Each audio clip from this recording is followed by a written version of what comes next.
Well, hello everyone, it is Ben back again, and so that wasn't the greatest game last night, now was it? So, the Canadians lost to the Minnesota Wild 7-1, although I'm just going to say 7-0 because... I don't really know any other way to go through this except I'm just going to tear apart every single goal because the Habs were just atrocious last night.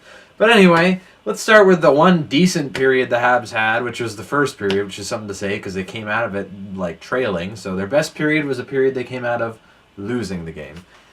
So in the first, the shots were actually 8-6 Montreal, but the problem is none of those shots were any good. But anyway, I digress. On the play that led to the Folin goal, Mitchell absolutely blew his coverage and went after the same guy that Weber was already going after. So that allowed Folin to just come in and get an easy goal on Price. That was the first goal. And then the rest of the first period, they all looked kind of decent. It wasn't that bad. It looked fairly even going into the second. I'm like, okay, maybe we can get her going in the second and everything will change. Not quite. Pretty early on, Charlie Coyle gets a beauty pass over to Eric Stahl, who, despite being rather old, is still Eric Stahl. And Petrie just gives him so very much time to get a wrist shot off, and he just snipes it past Price because he'll do that. He can still score. Then Minnesota's next goal, Schroeder just kind of... Is it Schroeder? Schrader? I heard them say Schrader on the broadcast last night. I don't know, but Schroeder gets probably the world's luckiest tip-in goal I've ever seen. He literally tipped it in as he was falling. But he gets tip-in goal, goes past Price.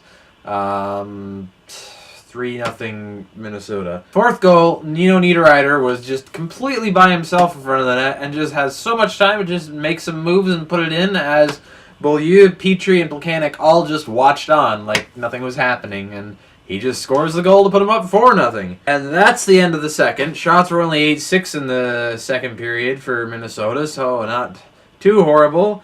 But then we go into the third. Shots end up being 10-7 for Minnesota in the third for the whole period.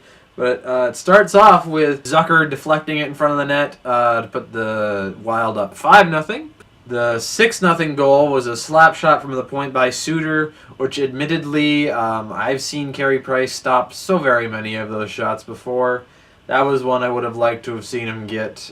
And then again, on the 7-0 goal, Niederreiter alone, completely alone in front, just gets the goal. As this time, Petrie, Plekanec, Byron, and Flynn all just kind of watched on as it was happening. And the one little ray of light at the end of the game was Plekanec getting a pretty damn nice goal on a very nice play by Andrighetto and Barberio to get it across the crease to him on a one-timer, gets the power play goal. And that's okay because, increases trade value, cool. It'd be awesome if we could get him out of here for something big pretty soon with the trade deadline coming up.